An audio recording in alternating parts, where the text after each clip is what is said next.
صبح سویرے صدقہ کرنا یہ تلقین فرمایا گیا۔ بیہقی شریف کی حدیث پاک ہے، حضرت انس بن مالک رضی اللہ تعالی عنہ روایت فرماتے ہیں، تاجدار رسالت شہنشاہ نبوت صلی اللہ تعالی علیہ وسلم کا فرمان عالی شان ہے کہ صبح سویرے صدقہ دو کہ بلا صدقے سے آگے قدم نہیں بڑھا سکتی۔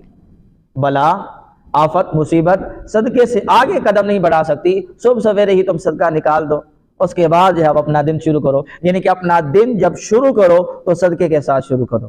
ایک شخص حضرت ابو ہریرہ رضی اللہ تعالیٰ عنہ کی بارگاہ میں حاضر ہوا اور آ کر عرض کرنے لگا کہ میرا بیٹا سمندری سفر پر گیا ہے، اس کے لیے دعا فرما دیں، خیر کی دعا فرما دیں کہ خیر سے جائے، خیر سے واپس آئے۔ تو فرمائے اس کی طرف سے صدقہ دو۔ حضرت ابو ہریرہ رضی اللہ تعالیٰ نے کیا فرمایا کہ اس کی طرف سے، اس شخص کو فرمایا بیٹے کی طرف سے صدقہ دو۔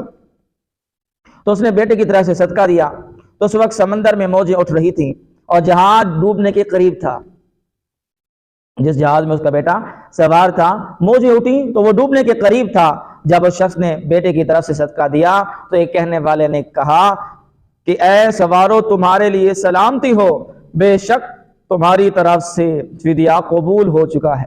تمہاری طرف سے جو صدقہ دیا گیا ہے، تمہارے نام کا جو صدقہ نکالا گیا ہے، وہ کیا ہو چکا ہے؟ وہ اللہ تعالیٰ کی بارگاہ میں قبول ہو چکا ہے، مقبول ہو چکا ہے، جس کے صدقے سے تمہاری جان محفوظ ہو گئی ہے۔